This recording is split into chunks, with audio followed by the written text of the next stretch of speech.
잡아내려고 하는 그 전날 밤에 베드로가 두 군인 틈에서 두 쇠사슬에 매어 누워 자는데 하수꾼들이 문 밖에서 옥을 지키더니 호련히 주의 사자가 나타나매 옥중에 광채가 빛나며 또 베드로의 옆구리를 쳐 깨워 이르되 급히 일어나라 하니 쇠사슬이 그 손에서 벗어지더라.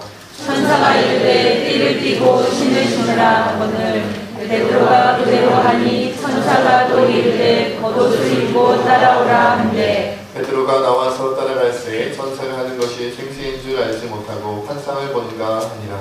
이에 첫째와 둘째 파수를 지나 시내로 통한 세문에 이르니 문이 저절로 열리는지라 나와서 한 거리를 지나매 천사가 곧 떠나더라. 이에 베드로가 정신이 들어 이르되 내가 이제야 참으로 주께서 그의 천사를 보내어 나를 헤롯의 손과 유대 백성의 모든 기대에서 벗어나게 하신 줄 알겠노라 하여 깨닫고 마가라 하는 요한의 어머니 마리아의 집에 가니 여러 사람이 거기에 모여 기도하고 있더라. 베드로가 대문을 두드린데 로데라 하는 여자아이가 영접하러 나왔다가 베드로의 음성인 줄 알고 기뻐하여 문을 미쳐 열지 못하고 달려 들어가 말하되 베드로가 대문 밖에 섰더라 하니 그들이 말하되 내가 미쳤다 하나 여자아이는 힘써 말하되 참말이라 하니 그들이 말하되 그러면 그의 천사라 하더라. 베드로가 문 두드리기를 그치지 아니하니 그들이 문을 열어 베드로를 보고 놀라는지라. 베드로가 그들에게 손짓하여 조용하게 하고 주께서 자기를 이끌어 옥에서 나오게 하던 일을 말하고 또 야고보와 형제들에게 이 말을 전하라 하고 떠나 다른 곳으로 가니라. 아멘. 기도하겠습니다.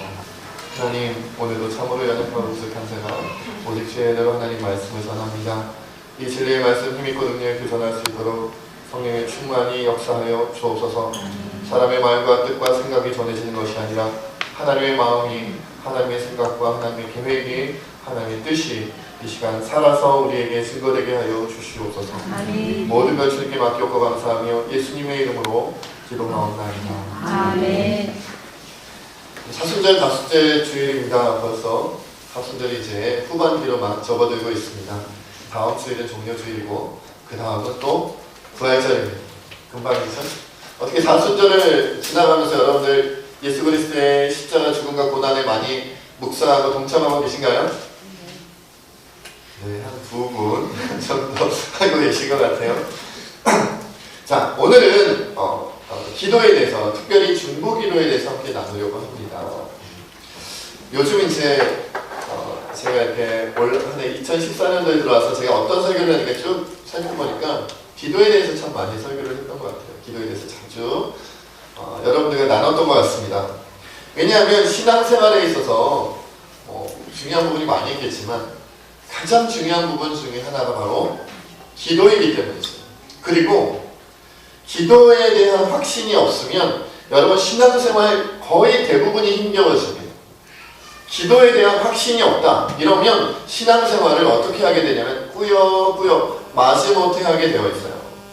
여러분 자녀들이 학교에서 이미 대학교까지 졸업하고 그런 자녀들이 계신 분들도 있겠습니다만은, 만약 여러분 자녀들이 학교에 갔는데 공부를 하고 집에서 공부를 하는데 내가 아무리 공부해봤자 성적이 오를 것 같지 않아. 그러면 공부하고 싶을까요? 안 하고 싶을까요? 그래도 하고 싶은가요? 좀 이상한 애고요. 여러분 기본적으로 내가 아무리 열심히 밤새워 커피가 2번, 3번 터지고 말이죠. 하루에 막 20시간씩 공부를 했는데도 성적이 1점도 안 올라. 오히려 뚝뚝 떨어져. 이러면 누가 공부하고 싶겠어요? 마찬가지예요. 신앙생활에 있어서 공부와 같은 것이 뭐냐면 기도예요.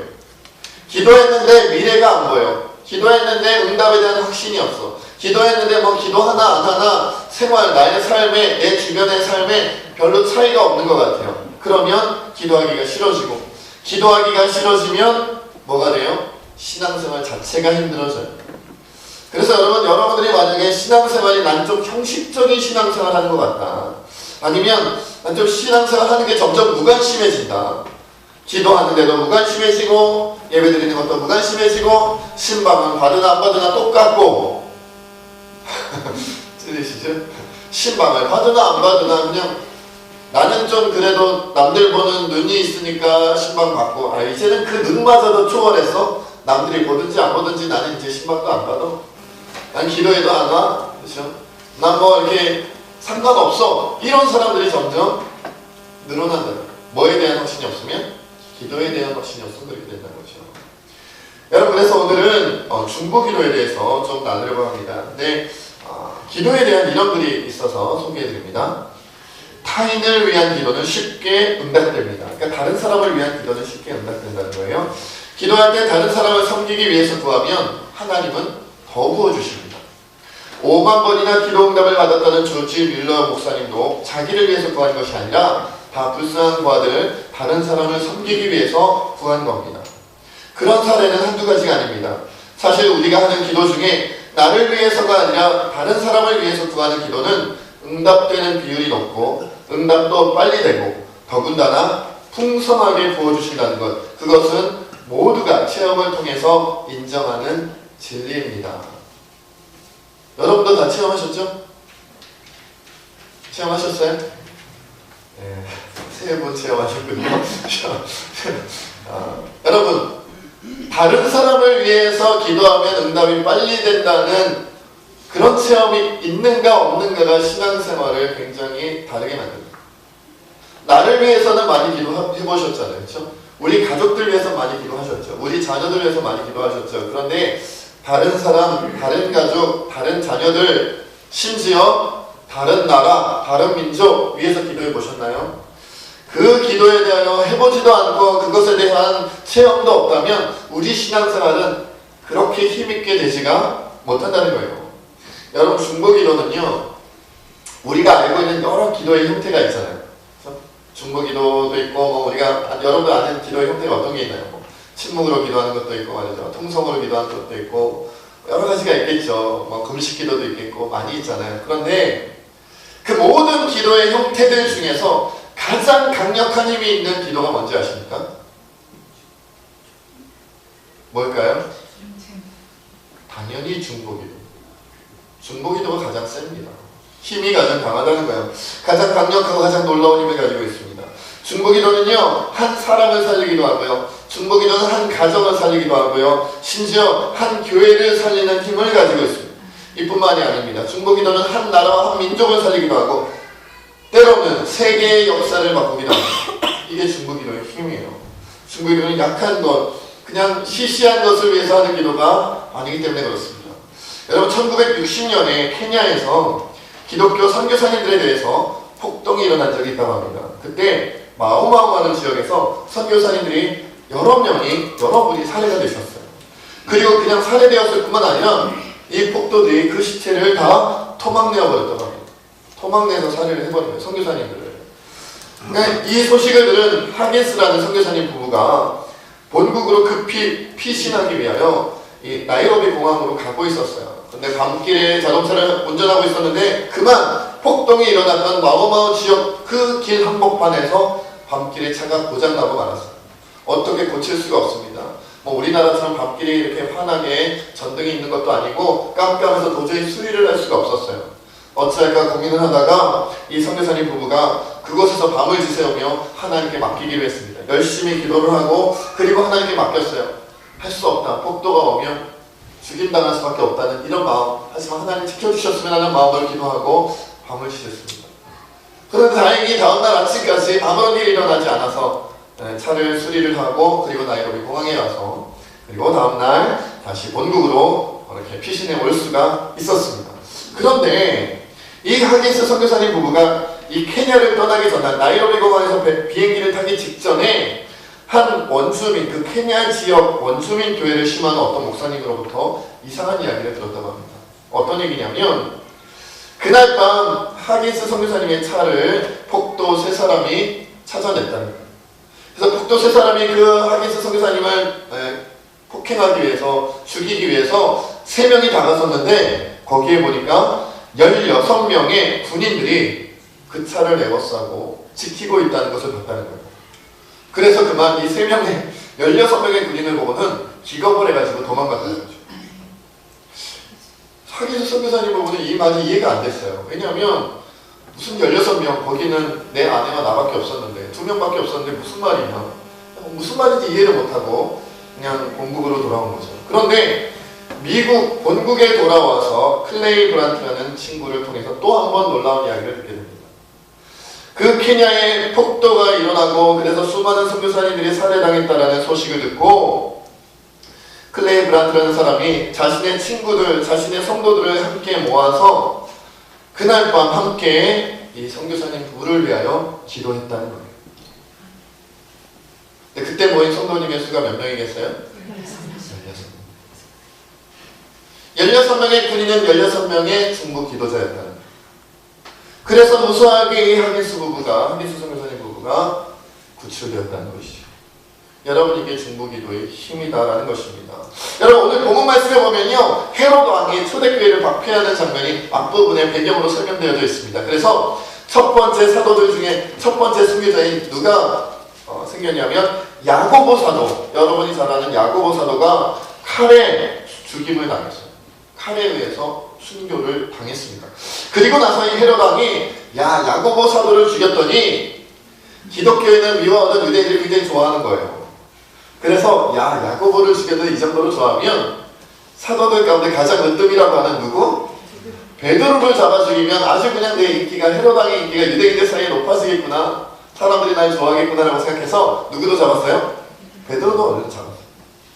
그래서 감옥에 가둬두고 군인들로 하여금 지키게 하고, 그리고 이제 곧 죽이려고, 처형하려고 그렇게 준비하고 있었습니다. 그런데 이 소식을 들은 초대교회 성도들이 마리아라는 여인의 집에 모여가지고 함께 기도하기 시작했어요.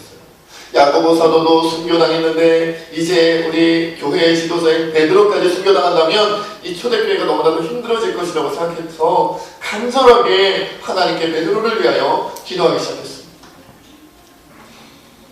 5절 말씀, 오늘 본문 말씀 5절에 보면 우리 함께 한번 읽어보겠습니다. 5절 말씀입니다. 시작! 이에 베드로는 몸에 갇혔고 교회는 그를 위하여 간절히 하나님께 기도하더라. 간절히 하나님께 기도했어요. 주님, 베드로를 위해서 기도했어요. 우리가 금요일 밤에 기도하는 것처럼 열심히 기도를 했어요. 그랬더니 여러분, 이후에 어떤 일이 일어난지 여러분 잘 아시죠? 어떤 일이 일어났어요? 천사가 나타나가지고 베드로 옆구리를 툭 찔러주고 깨웠잖아요. 왜 하필 옆구리를 찔렀는지 모르겠는데 거기가 약했나봐요. 베드로 사도가 옆구리를 푹 찔러 깨워가지고 딱 깜짝 놀라서 주의 천사를 보는데 쇠사슬이, 손목에 매는 쇠사슬이 풀렸어요. 그러면 내가 지금 보는 게 환상인가 뭔가 막 이렇게 어리둥절해 하니까 천사가 끌고 나가는 거예요. 그랬더니 막혀있던 쇠문도 스르륵 열리고 말이죠. 무슨 영화의 한 장면 같은 일들이 벌어졌습니다. 그때서야 베드로가 하나님께서 나를 구하시려고 천사를 보내셨다는 걸 깨달았어요. 이게 천사는 갑자기 사라지고 급히 초대교회 성도들이 모여있는 집으로 가서 문을 두드립니다. 두드립니다.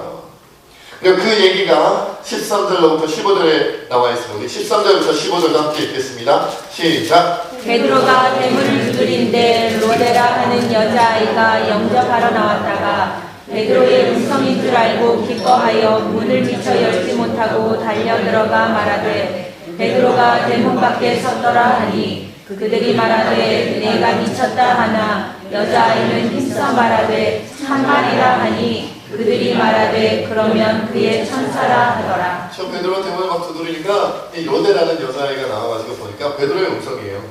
너무 기뻐가지고 열어주지도 않아. 열어줘야 되는데 열어주지도 않고는 그냥 뛰어들어가가지고 지금 기도하고 있는 성도들에게 베드로 사도가 돌아왔다고. 무슨 소리냐, 네가 어려가지고 정신없는 말을 하고 있구나, 막 이렇게 미쳤다고까지 있어요. 말도 안 되는 소리 하지 말아라. 꼭 누가 어떤 기도한다 그러면 우리가 그렇게 얘기하잖아요. 아유, 그게 기도한다고 돼? 이런 거랑 똑같은 거예요. 그게 기도한다고 돼? 아유, 기도한다고 돼서 난 벌써 옛날에 뭐 이렇게 잘 되겠다 막 이렇게 얘기하는 것처럼. 아무튼 어린아이의 신앙이 좋아요. 어린아이의 신앙이.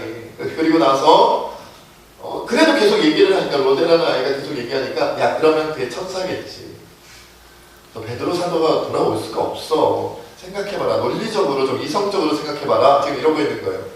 그랬더니 베드로가 계속 두드립니다. 그래서 오늘 말씀 16절도 함께 읽겠습니다. 16절입니다. 시작! 베드로가 문 두드리기를 그치지 아니하니 그들이 문을 열어 베드로를 보고 놀라는지라.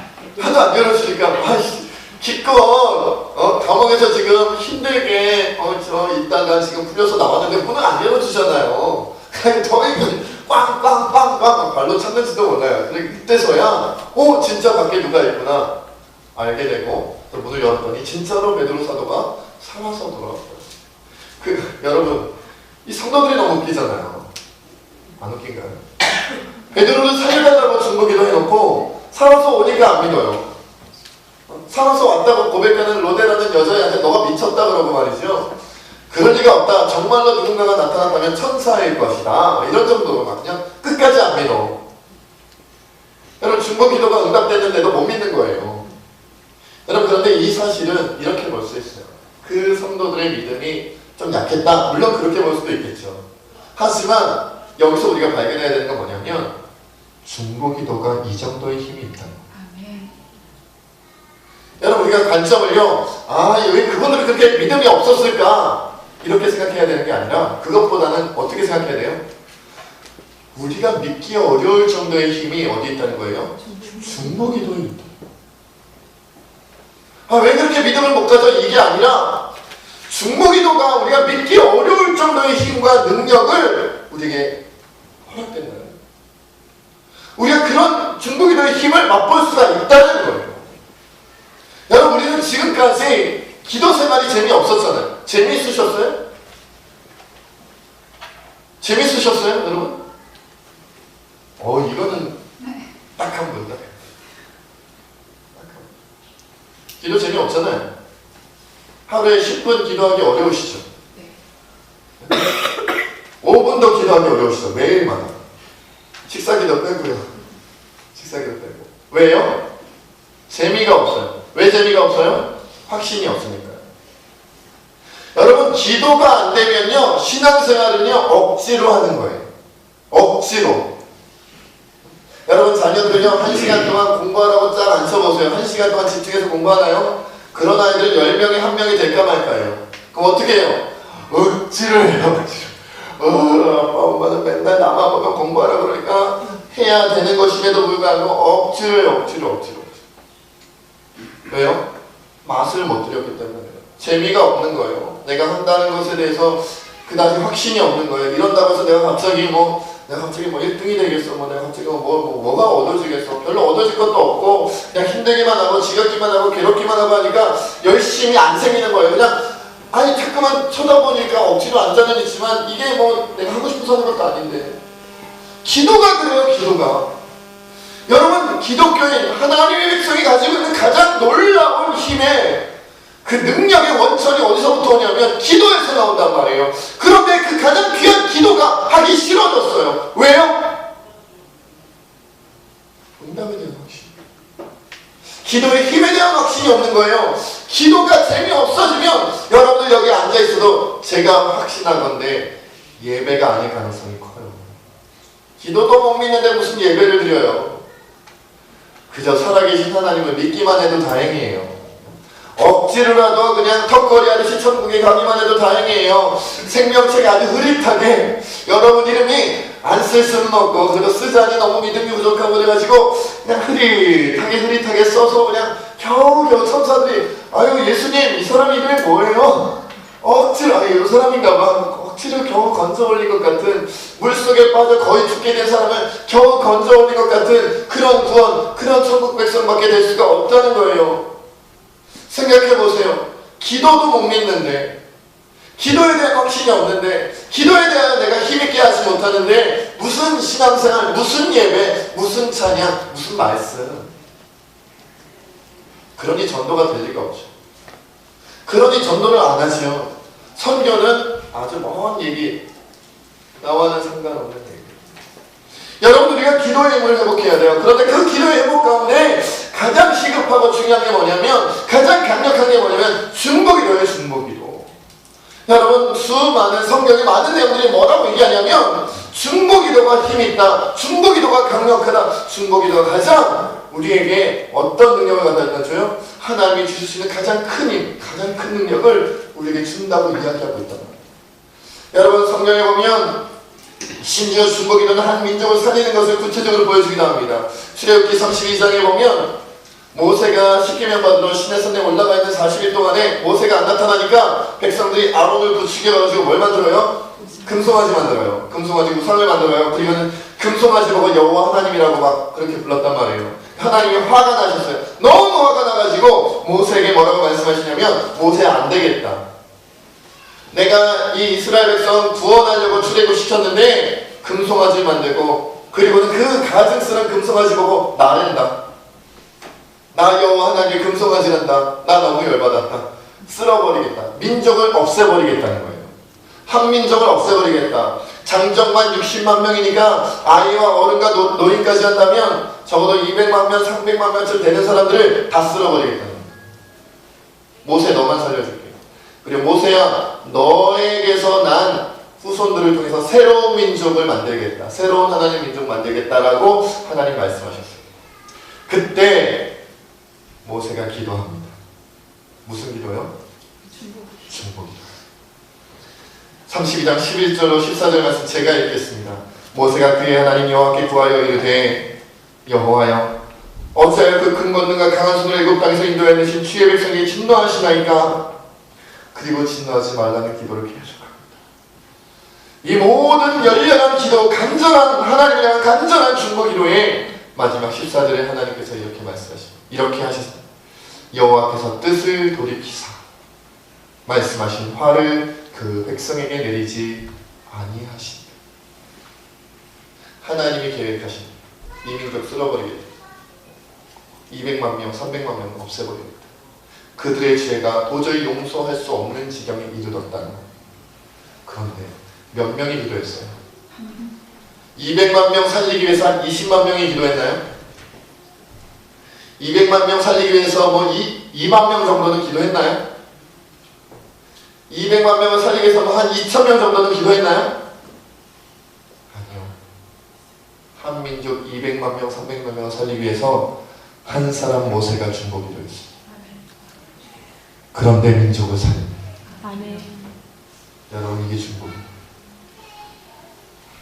이게 중보기도. 여러분들 지금까지 기도 생활이 왜 재미없었는 줄 알아요? 여러분의 출세를 위해서 기도했기 때문에 그래요. 여러분의 성공을 위해서 기도했기 때문에 그래요.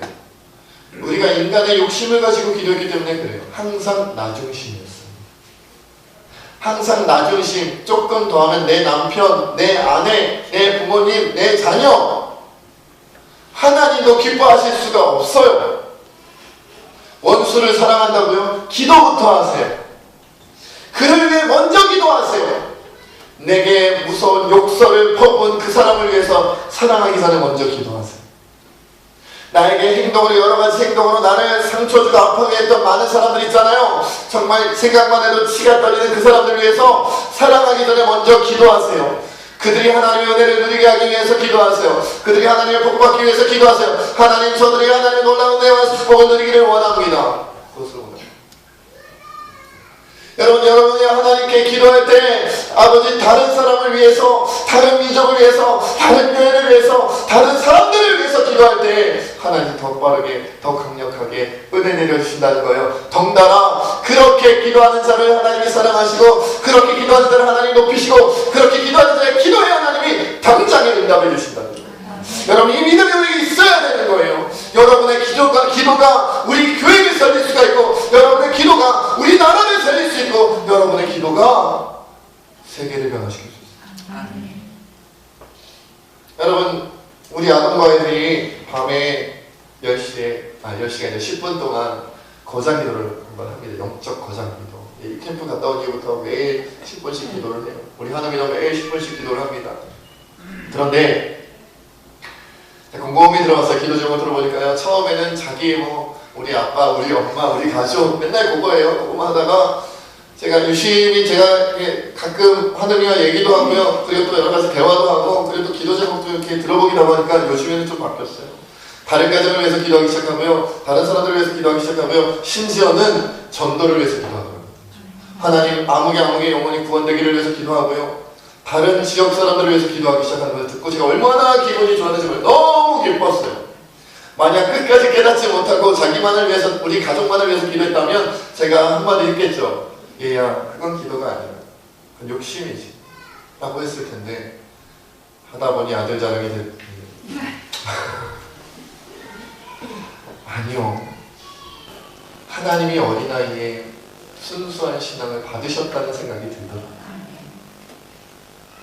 정말 내가 아니라 다른 사람, 우리 가족이 아니라 다른 가족, 우리 지역이 아니라 다른 지역, 우리 교회만이 아니라 다른 교회를 위하여, 우리나라 우리 민족만이 아니라 다른 나라 다른 민족을 위하여 기도할 수 있을 때 그 사람에게, 그 교회에게 그거나 하나님의 권세가, 그거나 하나님의 능력이, 그거나 하나님의 역사가 일어나는 거예요. 아멘. 여러분, 기도가 재밌어야 돼요. 기도가 재미없어요? 기도하기가 싫어요? 10분도 기도를 못하세요? 그렇다면 여러분 신앙은 거의 죽은 거예요. 살았다 하는 이름은 있을지 몰라도 죽은 거예요. 큰일 난 거예요. 산소호흡기를 메고 있는 거랑 똑같은 거예요. 산소호흡기를 하고 숨만 쉬고 있는 거예요. 그래요, 살아있는 거죠. 그래야 그것도 숨을 쉬는 겁니다. 그래야 아직 죽은 건 아니겠지요. 그러나 죽은 것과 뭐가 달라요? 산소호흡기를 떼는 순간 죽을 건데 억지로 시간만 연장하고 목숨만 연명하고 있다면 주변 사람들만 힘든 거예요. 그를 간호하기 위하여, 그와 함께하기 위하여 수많은 사람들이 그를 돌봐야 되고 함께 해줘야 돼요. 여러분, 지금도 교회 안에 산소호흡기를 가지고 신앙생활하는 사람들이 너무 많아요.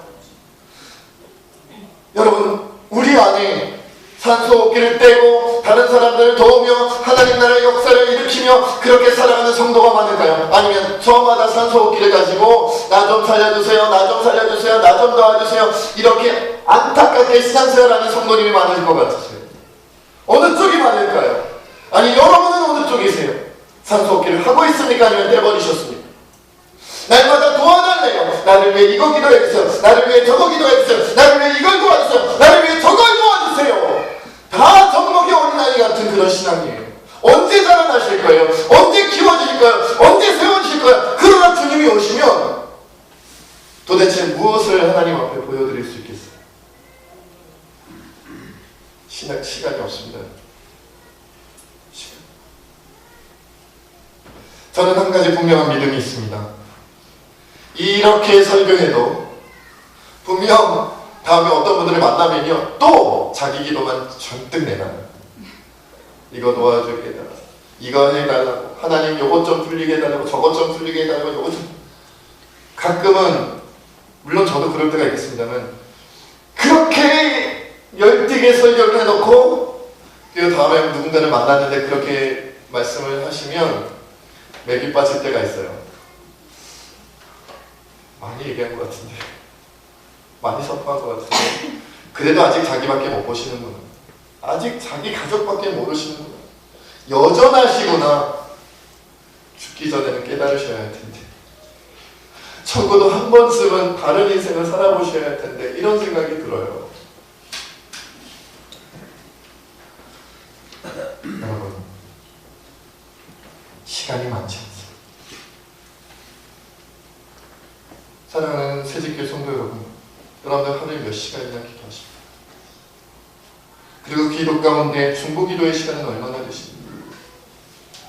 그것이 여러분의 천국에서의 저 하나님의 나라에서 등급을 결정한다면 여러분은 몇 등급 정도가 될 것 같으십니까? 안 두려우십니까? 아니면 천국을 안 믿으시는 건가요? 지금 바뀌어야 됩니다. 오늘 바뀌어야 됩니다. 오늘 예배 드리고 있는 이 순간 여러분의 마음과 생각과 계획이 바뀌어야 됩니다. 마지막으로 한 가지 말씀드리겠습니다. 여러분, 이렇게 말씀을 듣고도 여러분이 바뀌지 않는 이유 중에 하나가 이겁니다. 내 생활이 너무 꽉 짜여져 있어요. 월요일부터 주일까지, 아니 주일부터 토요일까지 여러분의 인생의 시간 계획표가 꽉 짜여져 있어요. 월요일은 뭐 해야 되고, 화요일은 뭐 해야 되고, 수요일은 뭐 해야 되고, 주일은 뭐 해야 되고. 그래서 뭐 할 시간이 없어요? 기도할 시간이 없어요. 그래서 뭐 할 시간이 없어요? 남들을 위해 중보 기도할 시간이 없어요. 맞아요. 여러분 바빠요. 여러분 힘드신 거 알아요. 요즘 현대인들이 다 그렇죠. 그래요. 그 바쁨, 여러분의 인생에 그 감당해야 될 것들을 감당하기 위해서 기도 시간이 줄어들 수밖에 없고 중보 기도를 하지 못할 수밖에 없다면 천국에서의 삶도 포기하세요. 천국에서 하나님의 인정받으며 아름다운 자리에 세워질 것도 포기하세요. 기도할 수 있는 시간이 없다면, 도저히 중보 기도할 수 있는 마음과 시간이 없다면 천국에서 높임받을 수 없을 겁니다. 확신합니다. 지금 결정하세요. 우리 시간 함께 하나님 앞에 기도했으면 좋겠습니다. 천국에서 높임받은 자는 이 세상에서 어리석다함을 받는 자들이 천국에서 높임받을 겁니다.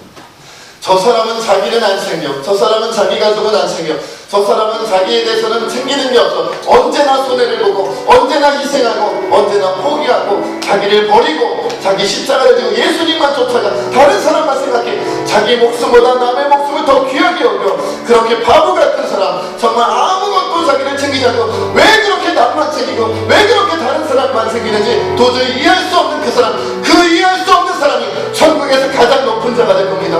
천국에서 가장 위대한 자가 될 겁니다. 저는 천국에서 위대한 자가 되고 싶습니다.